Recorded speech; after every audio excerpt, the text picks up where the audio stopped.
Good evening दोस्तों, हमारे YouTube channel teacher education में आप सभी का बहुत बहुत स्वागत है। तो सभी शिक्षकों, आप जैसा कि पहले से अवगत है कि हमारी निष्ठा की ट्रेनिंग जो है वो दीक्षा ऐप के माध्यम से ऑनलाइन कराई जा रही है। और अभी तक हम लोगों ने 4 सेमेस्टर यानी कि 4 पाठ्यक्रम को कंप्लीट कर लिया है। और आज 16 दिसंबर है, यानी कि आज से हमारा 5वां जो है वो पाठ्यक्रम शुरू होने वाला है। सभी मॉड्यूल की तरह इसमें भी जो है वो 3 चैप्टर हम लोगों को पढ़ने हैं। इसका जो डेट है वो 16 दिसंबर से 30 दिसंबर तक दिया गया है। एक नज़र इस पर डालते हैं हमें क्या क्या इसमें पढ़ना है। तो सबसे पहले इसमें हम लोगों को जो पढ़ना है वो है स्कूल नेतृत्व, अवधारणा और अनुप्रयोग। दूसरा है स्कूली शिक्षा में पहल।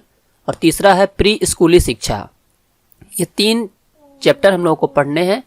इसे कैसे इनरोल करना है इसके लिए आपको पहले वीडियो बना दी गई है। अगर आपने वो वीडियो नहीं देखी है तो उसका लिंक आपको इस वीडियो के डिस्क्रिप्शन में मिल जाएगा। आप जाकर के सबसे पहले कोर्स को एनरोल करें। आज की इस वीडियो में हम लोग बात करेंगे कि इनका जो मुख्य प्रश्नोत्तरी है उसका हल हम लोग इसमें देंगे। तो चलिए बिना देर के इस वीडियो को शुरू करते हैं।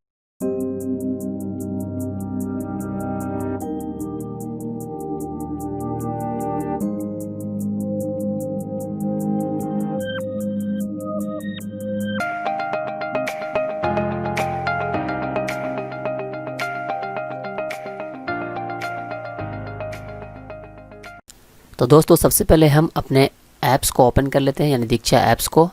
उसके बाद हमें आना है प्रोफाइल में। यहाँ पे सबसे पहले आपको कोर्स को एनरोल करना होगा। जो हमारे 3 कोर्स जुटे हैं उस कोर्स को एनरोल कर ले पहले। अगर आपको एनरोल करने नहीं आ रहा है तो इसके लिए मैंने आपको अलग से वीडियो बना दी है और उसका लिंक आपको वीडियो के डिस्क्रिप्शन में मिल जाएगा। चूँकि यहाँ पर मैंने तीनों कोर्स को एनरोल कर लिया, यहाँ पर मुझे माई लर्निंग में आपको दिखाई दे रहा है। यहाँ पर मैं अभी जो टेस्ट दे रहा हूँ वो है विद्यालय नेतृत्व, संकल्पना और अनुप्रयोग। इस पर हमें क्लिक करना है। उसके बाद हमें नीचे आता है प्रश्नोत्तरी। इस पर क्लिक करेंगे, प्रश्नोत्तरी पर जाएंगे और उसके बाद हमारा प्रश्न लोड होना शुरू हो जाएगा। यहाँ पे हमारा पहला प्रश्न स्क्रीन पे आ चुका है। प्रश्न है, विद्यालय के स्टाफ के साथ दल अधिगम की प्रक्रिया का समेकन करने के लिए उचित अवसर क्या है? इसका सही आंसर है स्टाफ मीटिंग। अगले सवाल पे आते हैं, इस एरो पे क्लिक करके। दूसरा सवाल है, विद्यालय नेतृत्व का सीधा प्रभाव छात्र अधिगम पर पड़ता है। इसका अर्थ है कि विद्यालय प्रमुख द्वारा कक्षा में शिक्षण अधिगम प्रक्रिया में सम्मिलित होना। ये इसका सही जवाब है। अगले सवाल पे आते हैं, विद्यालय विकास योजना किसके लिए उपयोगी नहीं है? इसका सही आंसर है केवल प्रशासकीय उद्देश्यों के लिए, जो कि ऑप्शन डी में है। दोस्तों, फिर से मैं आप लोगों को एक बात बता देना चाहता हूँ कि जो हमारा ऑप्शन ABCD करके है, ये ऑप्शन हो सकता है आप में ऊपर नीचे हो। जैसे कि ये मेरा ऑप्शन जो सही जवाब है वो डी में है। हो सकता है यही ऑप्शन आपके A, B या C में भी हो। और क्वेश्चन का जो सीरियल नंबर है वो भी आगे पीछे हो सकता है, तो इस बात का ध्यान रखेंगे। अगले सवाल पे आते हैं, इनमें से कौन सा विकल्प सक्रिय अधिगम नहीं है? इसका सही जवाब है सक्रिय अधिगम व्यक्तिगत सोच को प्रोत्साहित नहीं करता, यानी कि ऑप्शन B। अगले सवाल पे आते हैं, विद्यालय में अधिगम संस्कृति विकसित करने की संकल्पना को इसमें से कौन सा विकल्प सुपरिभाषित कर सकता है? इसका सही जवाब है दल अधिगम। अगले सवाल पे आते हैं, इनमें से कौन से अकादमिक नेतृत्व के मुख्य अवयव नहीं हैं? इसका सही ऑप्शन है प्रशासनिक नियमों एवं विनियमों की समझ। इसके बाद आते हैं अगले सवाल पे, शिक्षण शास्त्र विषय वस्तु ज्ञान की संकल्पना में निम्न में से कौन सा बिंदु सहायक नहीं है? इसका सही ऑप्शन है विद्यालय के भौतिक संसाधन, ऑप्शन डी। अगले सवाल पे आते हैं, स्वयं को विद्यालय अध्यापक के नेतृत्वकर्ता के रूप में विकसित करने हेतु 3 मुख्य अवयव क्या हैं? इसका सही आंसर है ज्ञान, कौशल एवं अभिवृत्ति, जो ऑप्शन बी में है। अगला सवाल, विद्यालय प्रमुख के तौर पर विद्यालय के नेतृत्वकर्ता की क्या भूमिका होनी चाहिए? इसका ऑप्शन है लीडर बाय पोजीशन के साथ साथ लीडर बाय एक्शन होना। ये इसका सही आंसर है। अगला सवाल है, प्रभावशाली नेतृत्वकर्ता बनने के लिए स्वयं के कौन से 2 महत्वपूर्ण गुण आवश्यक हैं? इसका सही ऑप्शन है पहलकर्ता एवं सकारात्मक दृष्टिकोण, ऑप्शन सी।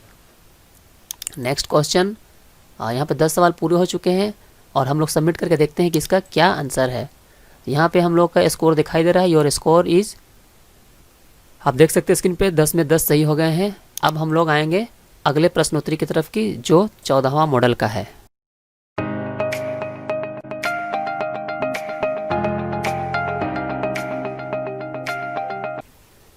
तो दोस्तों एक बार फिर से हम लोग आ गए हैं अपने माई प्रोफाइल में। दीक्षा ऐप को ओपन कर लीजिए आप भी और अपने माई प्रोफाइल में आ जाइए। यहाँ पे जो हमारा कोर्स है वो दिखाई दे रहा है, विद्यालय शिक्षा में नई पहलें। ये हमारा अगला कोर्स है जिसका हम लोग मुख्य प्रश्नोत्तरी देने वाले हैं। तो इस पर हम क्लिक कर लेंगे और उसके बाद प्रश्नोत्तरी में आना है। प्रश्नोत्तरी को ओपन करेंगे तो हमारा क्वेश्चन यहाँ पे लोड होना शुरू हो जाएगा। यहाँ पे क्वेश्चन लोड हो चुका है। पहला प्रश्न हमारे स्क्रीन पे है। प्रश्न है, राज्यों और संघ राज्य क्षेत्रों में समग्र शिक्षा की कार्यान्वयन संस्था कौन सी है? इसका सही आंसर है राज्य कार्यान्वयन समिति। उसके बाद आते हैं अगले सवाल पे। नेशनल अचीवमेंट सर्वे की आवश्यकता क्यों है? इसका आंसर है ऑप्शन डी में सीखने के परिणामों का आकलन करने के लिए। इसे टिक करते हैं और अगले सवाल पे आते हैं।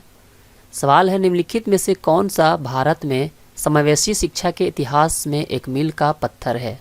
4 ऑप्शन दिए गए हैं, इसमें से हमें एक सही आंसर ढूंढना है। यहाँ पे दोस्तों इसका जो सही आंसर है वो है सर्व शिक्षा अभियान 2000। ये ऑप्शन बी में है। ये जो है भारत में समावेशी शिक्षा के इतिहास में एक मील का पत्थर साबित हुआ है। इसका सही ऑप्शन है बी। अगले सवाल पे आते हैं। स्कूल शिक्षा से संबंधित सभी जानकारी प्रदान करने हेतु देश भर के 15 लाख स्कूलों को जोड़ने के लिए शिक्षा मंत्रालय द्वारा शुरू किया गया पोर्टल, कौन सा पोर्टल इसमें शुरू किया गया है? तो इसका सही आंसर है शगुन पोर्टल, ऑप्शन सी इसका सही जवाब है। अगले सवाल पे आ जाते हैं। समग्र शिक्षा एक एकीकृत योजना है जिसमें सरकार की 3 पूर्ववर्ती प्रायोजित योजनाएं हैं।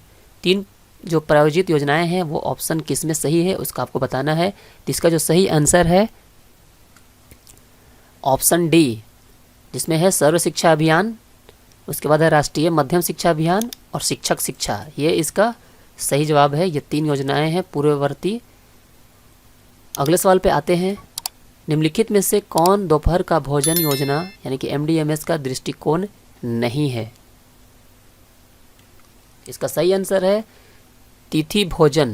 हालांकि यहाँ पे अतिथि भोजन दोस्तों, ये इसका सही जवाब है अतिथि भोजन। हो सकता है कि आप में ऑप्शन कहीं ऊपर या नीचे होगा, तो ये इसका सही आंसर है। अगले सवाल पे आते हैं कि प्रारंभिक स्तर पर राष्ट्रीय उपलब्धि सर्वेक्षण NAS किन कक्षाओं में बच्चों की सीखने की उपलब्धि का आकलन करने के लिए किया गया है? इसका सही ऑप्शन बी में है, कक्षा 3 से 9 तक। अगले सवाल पे आते हैं। समग्र शिक्षा किन वर्गों में शामिल है? समग्र शिक्षा जो SSA है वो आपको पहले से भी पता होगा। इसका सही जवाब है पूर्व विद्यालय से 12वीं तक। ये इसका सही जवाब है। नेक्स्ट करके देखते हैं। वर्तमान समय में डेटा एकत्र करने के लिए सरकार द्वारा शुरू किया गया ऑनलाइन पोर्टल, इसका आंसर है यूडाइस।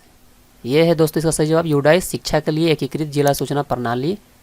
ये इसका सही आंसर है। अगले क्वेश्चन पे आते हैं कि समग्र शिक्षा योजना के मुख्य घटक क्या है? यहाँ पे बहुत सारे ऑप्शन आपको दिखाई दे रहे हैं। टोटल 6 ऑप्शन है। यहाँ पे देख सकते हैं। पूर्व विद्यालय शिक्षा, समावेशी शिक्षा को बढ़ावा देना, पढ़े भारत बढ़े भारत, आत्मरक्षा प्रशिक्षण, खेलो इंडिया, खिले इंडिया या स्वच्छ भारत अभियान। इनमें से जो समग्र शिक्षा योजना के मुख्य घटक हैं वो आपको बताना है कि कौन कौन से मुख्य घटक हैं। इसका सही आंसर है, इसमें जो पहला, दूसरा, तीसरा और चौथा और पांचवा, ये जो है दोस्तों पहला, दूसरा, तीसरा, चौथा और पांचवा, ये इसके मुख्य घटक है। और ये जो ऑप्शन है वो हमारा देख लेते हैं किस में है। ऑप्शन ए में 1 2 3 4 5 ये इसका सही जवाब है। नेक्स्ट करके देखते हैं। 10 में 10 क्वेश्चन हम लोगों ने आंसर किया है। अब देखते हैं कि कितना इसका सही है। तो सबमिट पे क्लिक कर दिया हमने और यहाँ पे स्कोर है 10 में 10। इस तरीके से हमने 2 प्रश्नोत्तरी का हल कर दिया है।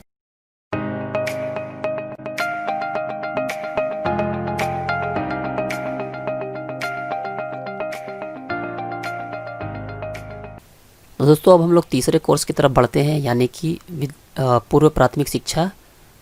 फिर से आ जाना है हमें माई कोर्स में और पूर्व प्राथमिक शिक्षा जो हमारे कोर्स में दिखाई देगा इस पर क्लिक करना है। प्रश्नोत्तरी में आना है और इसके प्रश्नोत्तरी को क्लिक कर लेना है। यहाँ हमारा क्वेश्चन लोड हो रहा है और हमारे स्क्रीन पे पहला प्रश्न लोड हो चुका है। प्रश्न है कि निम्नलिखित में से कौन सा घटक तत्व संयोजन लिंकेज स्थापित करने के लिए है। इसका सही ऑप्शन है दोस्तों, इसमें जो है वो सभी के सभी सही ऑप्शन है, यानी कि प्रबंध, कार्यक्रम के अनुसार और स्थानीय, ये तीनों सही जवाब है। इसका ऑप्शन होना चाहिए उपरोक्त सभी, ये इसका सही आंसर है। नेक्स्ट क्वेश्चन पे आते हैं।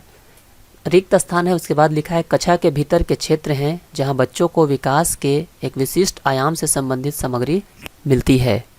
इसका सही ऑप्शन है लर्निंग सेंटर, ऑप्शन डी।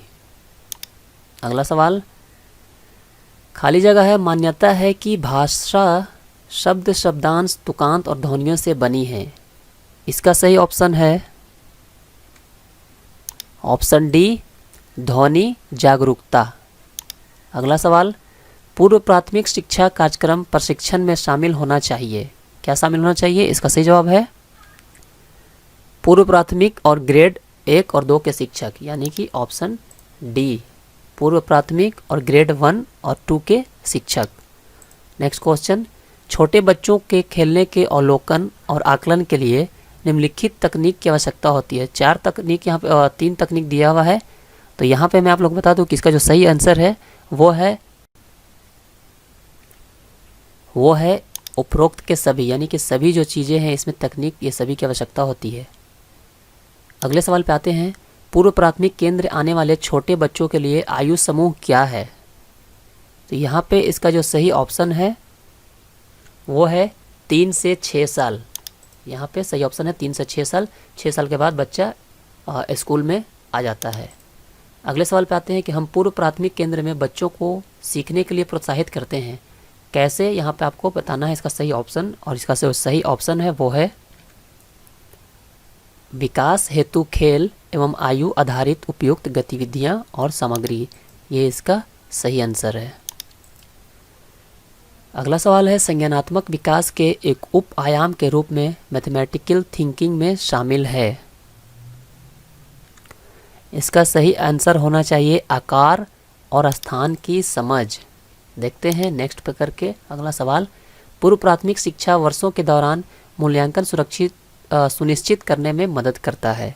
इसका सही आंसर है, इसका भी जो सही आंसर होना चाहिए वो है दोस्तों उपरोक्त सभी, यानी कि विकासात्मक देरी की प्रारंभिक पहचान, संभावित क्षमताएं और विशेष शैक्षिक आवश्यकताएं, ये सभी इसका सही आंसर है।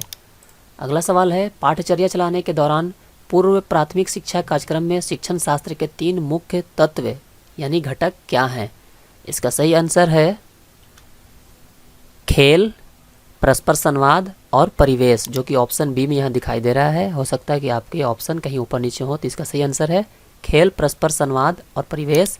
अगला सवाल नहीं है, चूँकि 10 क्वेश्चन हम लोगों ने यहाँ पे टच किया है। सबमिट करके देखते हैं स्कोर, और यहाँ पे स्कोर हमारा 10 में 10 हो चुका है। इस तरीके से हम लोगों ने तीनों प्रश्नोत्तरी जो कि मॉड्यूल 5 के हैं हम लोगों ने हल किया है। सभी का स्कोर 10 में 10 भी हुआ है। और दोस्तों, अगर आपको किसी भी तरह का प्रशिक्षण के दौरान कोई समस्या आती है तो आप हमारे नीचे कमेंट बॉक्स में अपना सवाल पूछ सकते हैं। ये वीडियो अगर अच्छी लगी हो तो इसे लाइक कर दे। जो लोग हमारे चैनल पर नए हैं वो चैनल को सब्सक्राइब करके बेल आइकन को जरूर दबाएं। फिर मिलेंगे नेक्स्ट वीडियो में। धन्यवाद।